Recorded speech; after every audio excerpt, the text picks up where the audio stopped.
అందరికీ నమస్కారం. కూటమి ప్రభుత్వం అధికారం చేపట్టి 10 నెలలుగా వస్తుంది. ఈ 10 నెలల కాలంలో ఏదైతే ప్రజలకు మనం హామీలను ఇచ్చామో ఇచ్చిన ప్రతి ఒక్క హామీని కూడా ఒకదాని తర్వాత ఒకటి నెరవేర్చుకుంటూ అడుగులు ముందుకు వేస్తున్నాం. ఇచ్చిన మాట ప్రకారం 1వ తారీఖు పెన్షన్లు అందజేస్తున్నాం. ఇచ్చిన మాట ప్రకారం ఉచిత ఇసుక విధానాన్ని అమలు చేశాం. ఇచ్చిన మాట ప్రకారం ఉచిత సిలిండర్లు అందజేస్తున్నాం. ఈరోజు గుంటల పడ్డ రోడ్లకు మరమ్మతులు చేస్తున్నాం. ఎక్కడైతే అమరావతి పనులు ఆగిపోయాయో అక్కడి నుంచి మళ్ళీ పనులు పునఃప్రారంభించి ఈరోజు శరవేగంగా పనులు ముందుకు వెళ్ళేలా చేస్తున్నాం. పోలవరం పనులు ఎక్కడైతే ఆగిపోయాయో మళ్ళీ అక్కడి నుంచి పనులు పునఃప్రారంభించి మళ్ళీ పోలవరాన్ని కూడా పరుగులు పెట్టిస్తున్నాం. ఈరోజు ఆంధ్రప్రదేశ్ రాష్ట్రానికి పెట్టుబడిదారుల్ని పారిశ్రామికవేత్తల్ని ఆకర్షిస్తున్నాం. వాళ్ళతోటి ఎంఓఏల మీద సంతకాలు పెట్టిస్తున్నాం. ఈరోజు యువత భవిష్యత్తు గురించి ఆలోచిస్తున్నాం. రైతుల భవిష్యత్తు గురించి ఆలోచిస్తున్నాం. ఆడపడుచుల భద్రత గురించి ఆలోచిస్తున్నాం. రాష్ట్ర అభివృద్ధి గురించి ఆలోచిస్తున్నాం. ఈ 10 నెలల కాలంలో ఆంధ్రప్రదేశ్ రాష్ట్రంలో ప్రజలకి కష్టం అనేది లేకుండా చూసుకుంటూ చాలా అద్భుతంగా పరిపాలన చేస్తున్నాం. ఇక్కడ వరకు అంతా బాగానే ఉందండి. కానీ ఈ 10 నెలల కాలంలో కూటమి ప్రభుత్వం ఏర్పడిన తర్వాత కష్టపడిన వాడు ఎవడన్నా ఉన్నాడు అంటే, బాధపడుతున్న వాడు ఎవడన్నా ఉన్నాడు అంటే వాడు కేవలం జెండా మోసిన కార్యకర్త మాత్రమే. 10 నెలల కాలంగా కార్యకర్తను గుర్తించలేకపోతున్నాం మనం. గడిచిన 5 సంవత్సరాల్లో 2019 నుంచి 2024 సమయంలో వైఎస్ జగన్మోహన్ రెడ్డి అనే ఒక సైకో పరిపాలనలో ప్రాణాల్ని పనంగా పెట్టి పోరాడిన వాడు ఎవడన్నా ఉన్నాడు అంటే వాడు కార్యకర్త మాత్రమే. కానీ ఈ 10 నెలల కాలంలో కార్యకర్త ఎవడికి గుర్తుకురాటల్లా. కష్టపడిన కార్యకర్త ఎక్కడికి పోయాడు ఎవడికి తెలియదు, కనుమరుగైపోయాడు, కనపడట్ల. గడిచిన 5 సంవత్సరాలు యుద్ధం చేసిన కార్యకర్త, ప్రాణాలు పనంగా పెట్టిన కార్యకర్త, కష్టపడి పనిచేసిన కార్యకర్త, రక్తం నేలకు ఒరిగిన, లాఠీ దెబ్బలు తినిన, అక్రమ కేసులు పడిన, అవమానాలు భరాంచి వెనకడుగు వెయ్యకుండా నాయకుడి మీద నమ్మకంతో చంద్రబాబు నాయుడు గారు మాకు అండగా ఉన్నాడు, నారా లోకేష్ గారు మాకు అండగా ఉన్నాడు ఒక ధైర్యంతో గుండె ధైర్యం చూపించి అడుగులు ముందుకు వేసి ఎత్తిన జెండాని దింపకుండా అధికారం చేపట్టించేదాకా, చంద్రబాబు నాయుడు గారిని ముఖ్యమంత్రిని చేసేదాకా కంటి మీద కునుకు లేకుండా పోరాడిన వాడు ఎవడన్నా ఉన్నాడు అంటే ఆడు కార్యకర్త మాత్రమే. మరి 10 నెలలుగా కార్యకర్త ఏమైపోయాడు? ఎందుకు కార్యకర్తల్ని పిలిచి కనీసం వాళ్ళ మనోవేదనని ఎందుకు గుర్తించట్లేదు నాయకులంతా కూడా? ఏం జరుగుతుంది? మొన్న చంద్రబాబు నాయుడు గారు కూడా ఒక టెలికాన్ఫరెన్స్లో అసహనం వ్యక్తం చేశాడు. 10 నెలలుగా వస్తుంది, ఇంకా నామినేటెడ్ పదవులు భర్తీ చేయలేకపోతున్నాం, నియోజకవర్గ స్థాయిలో ఉన్న ఎమ్మెల్యేలు అందరూ కూడా ఎందుకు అలసత్వం చూపిస్తున్నారు ఆ నియోజకవర్గంలో కష్టపడిన కార్యకర్తల పేర్లు ఇవ్వటానికి అని. ఇది ఎంత బాధ కలిగించే విషయం అండి. 10 నెలలు పట్టిందా నియోజకవర్గంలో ఉన్న ఎమ్మెల్యేలందరికీ కూడా ఆ నియోజకవర్గంలో ఏ కార్యకర్త కష్టపడ్డాడు, ఏ కార్యకర్త కష్టపడలేదో కనీసం అవగాహన లేదా? 10 నెలల సమయం కావాలా ఒక కార్యకర్తను గుర్తించడానికి? గడిచిన 5 సంవత్సరాల్లో జగన్మోహన్ రెడ్డి పరిపాలన ఎదిరించిన కార్యకర్తను గుర్తించడం ఎంతసేపు అండి? ఏళ్ల మీద లెక్క పెట్టవచ్చు. ఈరోజు అధికారం చేపట్టిన తర్వాత ఎమ్మెల్యేలందరూ గెలిచిన తర్వాత ఎమ్మెల్యేలు చుట్టూ చేరారు వైట్ కాలర్ మనుషులు, వైట్ కాలర్ నాయకులంతా. గంజి పెట్టిన స్త్రీ సొక్కాలు గడిచిన 5 సంవత్సరాలు బీరువాలో దాక్కున్నాయి. బయటికి రాలా, ప్రశ్నించాలా, పోరాడాలా, ఒక్క కేసు ఉండదు ఒక్కడి మీద కూడా. ఈరోజు కేసులు పెట్టించుకున్న వాళ్ళని మేము గుర్తిస్తాం, కేసులు పెట్టించుకున్న వాళ్ళ హీరోలను మాట్లాడారు ఆ రోజు. ఈరోజు కేసులు పెట్టించుకున్న కార్యకర్తలు ఏమైపోయారు సార్? ఎక్కడికి వెళ్ళిపోయారు సార్ కేసులు పెట్టించుకున్న కార్యకర్తలంతా? ఈరోజు నియోజకవర్గంలో ఎమ్మెల్యేల చుట్టూ తిరిగే వాళ్ళ మీద ఎన్ని కేసులు ఉన్నాయి సార్? వైట్ కాలర్ మనుషుల మీద ఎన్ని కేసులు ఉన్నాయి సార్? ఖద్దరు బట్టల మీద ఎన్ని కేసులు ఉన్నాయి సార్? ఈరోజు చంద్రబాబు నాయుడు గారిని కానీ, లోకేష్ గారిని కానీ, రాష్ట్ర అధ్యక్షుడు పల్లా శ్రీనివాసరావు గారిని కానీ, సార్ మేము ఒకటే అడుగుతున్నాం, ఒకటే వేడుకుంటున్నాం, మీరు ఒక రిపోర్ట్ తెప్పించుకోండి, ఒక గ్రౌండ్ రిపోర్ట్ తెప్పించుకోండి, లేకుంటే ఒక ఇంటెలిజెన్స్ రిపోర్ట్ తెప్పించుకోండి సార్. ఇప్పుడు నియోజకవర్గాల ఎమ్మెల్యేలు లిస్ట్ ఇవ్వట్లేదు అంటే అది వాళ్ళ చేతకానితనం అనుకుందాం, వాళ్ళ అలసత్వం అనుకుందాం. వాళ్ళు ఎందుకు ఇవ్వట్లేదు ఎవరికి తెలియదు కదా. ఒక గ్రౌండ్ రిపోర్ట్ తెప్పించుకుంటే ఒక ఇంటెలిజెన్స్ ఉంటుంది కదా మీకు. 2019 నుంచి 2024 వరకు ఏ నియోజకవర్గంలో ఏ కార్యకర్త మీద ఎన్ని కేసులు ఉన్నాయి, అదే బెస్ట్ రిపోర్ట్ సార్ పదవులు ఇవ్వడానికి. దానికి మించిన పెద్ద రిపోర్ట్ ఏం అవసరం లేదు సార్. చాలా మంది సీనియర్ నాయకులు మాట్లాడతారు సార్ మేము 40 ఏళ్ళ నుంచి కష్టపడ్డాం, 30 ఏళ్ళ నుంచి కష్టపడ్డామని. సార్ కష్టపడి ఉండొచ్చు, కానీ గడిచిన 5 సంవత్సరాలు జగన్ అనే ఒక సైకోని ఎదిరించిన వాడు కార్యకర్త సార్. ప్రాణాలని పరంగా పెట్టి పనిచేశాడు సార్ ఆ కార్యకర్త. సార్ అధికారం లేనప్పుడు ప్రాణాలు పోగొట్టుకున్నవాడు కార్యకర్తే, చివరికి అధికారం చేపట్టిన తర్వాత కూడా ఈ రోజు కూడా ప్రాణాలు పోగొట్టుకుంటున్నవాడు కార్యకర్త మాత్రమే. గంజి సొక్కా నలగదు, ఇస్త్రీ సొక్కా నలగదు. అధికారాలు ఉంటే మాత్రం వీళ్ళు బయటకు వస్తారు. అధికారం లేకపోతే ఒక్కడు నోరు తెరవడు, ఒక్కడు బయటకు వచ్చి మాట్లాడరు సార్. ఈరోజు నేను మాట్లాడుతున్నట్టు ఇది నా ఆవేదన మాత్రమే కాదు, రాష్ట్రంలో కష్టపడి జెండా మోసిన ప్రతి ఒక్క కార్యకర్త ఆవేదన సార్. ఇది చెప్పుకోలేకపోతున్నారు. ఎవరికి చెప్పుకోవాలో తెలియని బాధ ఇదంతా. ఈరోజు ప్రభుత్వం అన్ని పనులు అద్భుతంగా పనిచేస్తుంది అని సంతోషపడాలో, అధికారం చేపట్టిన తర్వాత కష్టపడ్డ కార్యకర్తని మర్చిపోతున్నారని బాధపడాలో తెలియని అయోమయంలో ఉన్నారు సార్. ఒక పక్క రాష్ట్రం అభివృద్ధి చెందుతుంది, ప్రజలు సంతోషంగా ఉన్నారు, సంక్షేమాలు అందుతున్నాయి, పరిశ్రమలు వస్తున్నాయి, పనులు జరుగుతున్నాయి, రాష్ట్రం గురించి అందరూ అద్భుతంగా మాట్లాడుకుంటున్నారు. ఒక పక్క మాకు గుండెల్లో చాలా సంతోషం, గర్వం ఉంది. కానీ మేము పడిన కష్టానికి మాకు గుర్తింపు ఎప్పడవు, మాకు గుర్తింపు ఎప్పుడు ఇస్తారు అనే ఒక ఆవేదన కూడా ఉంది సార్. సార్ 2019 నుంచి 2024 వరకు సార్ ప్రతి నియోజకవర్గంలో కూడా నాకు తెలిసి కష్టపడిన కార్యకర్తలు, కేసులు పెట్టించుకున్న కార్యకర్తలు, అరెస్టులై జైలు పాలైన కార్యకర్తలు, ఇలా అవమానించబడిన కార్యకర్తలు 100 నుంచి 200 మంది మాత్రం ఉంటారు సార్. అంత మించి ఉండరండి. 100-200 మంది ఉంటారు. వీళ్ళ మీద నిజంగా కేసులు ఉన్నాయి సార్, పార్టీ కేసులే. జగన్మోహన్ రెడ్డి పెట్టించిన కేసులు ఒక్కొక్కటి మీద 5 నుంచి 10, 20, 30 కేసులు ఉన్నాయి సార్. కానీ ఈరోజు వాళ్ళందరూ ఏమైపోయారండి? వాళ్ళందరూ ఎందుకు కనపడట్లేదండి?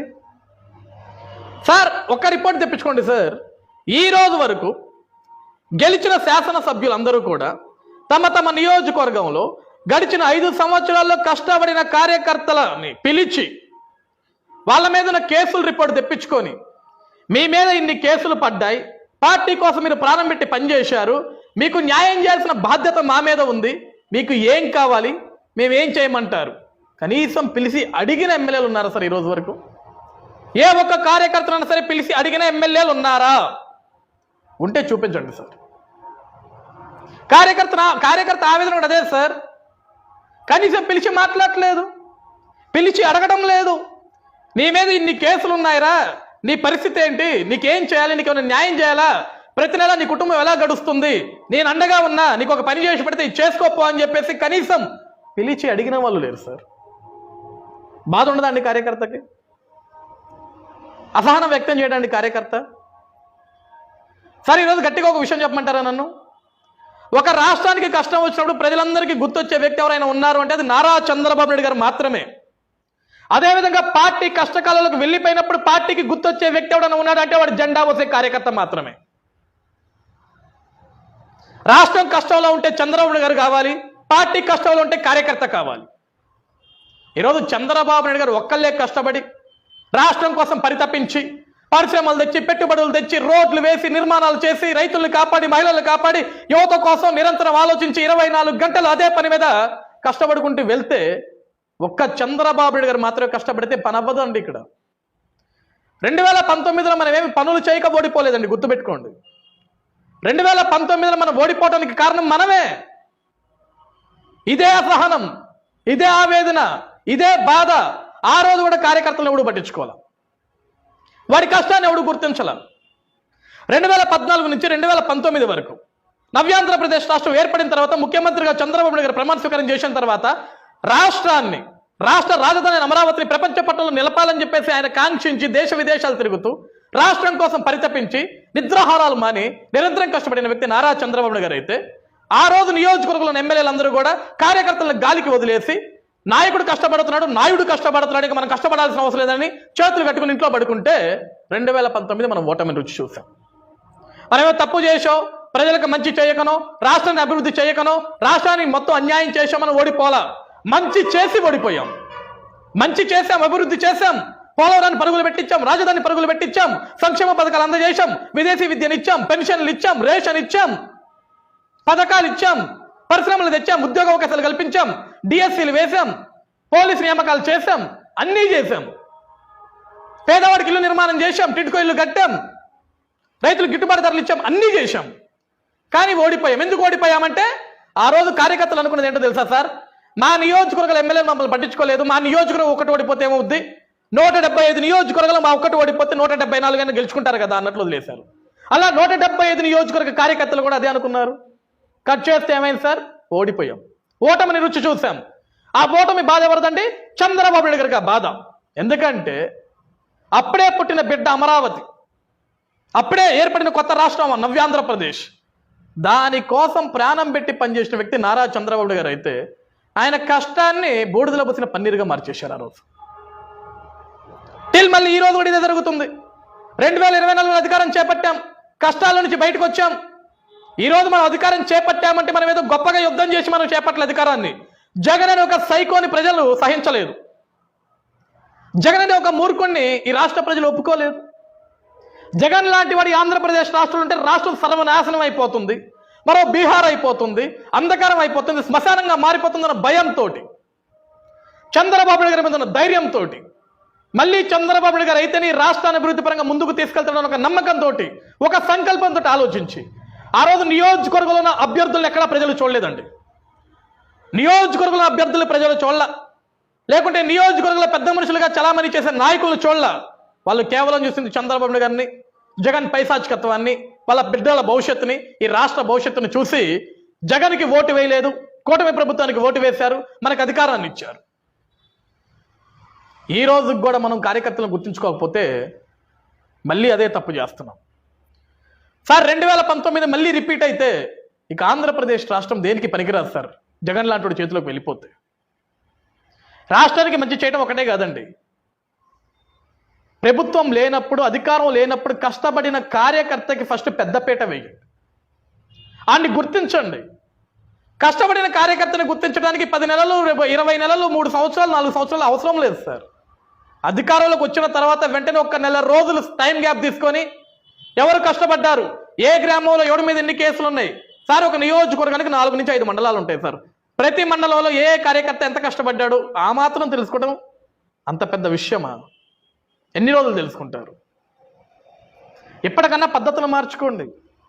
ఈరోజు కూడా రాష్ట్ర వ్యాప్తంగా కార్యకర్తలందరూ ఆవేదన చెందుతున్నారు, మనస్తాపానికి గురవుతున్నారు, చెప్పుకోలేని బాధ, వెళ్ళి ఎవరికి చెప్పుకోవాలో తెలియదు పాప వాళ్ళకి బాధ.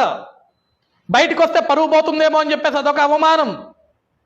ఈరోజు చాలా మంది అడుగుతుంటారు, ఓ చించేసుకున్నారు, పొడి చేసుకున్నారు, గుడ్డలు చించేసుకున్నారు, పోరాడారు కదా, ఇప్పుడు ఏం పీకుతున్నారా మీరని చాలా మంది అడుగుతుంటారు కార్యకర్తల్ని.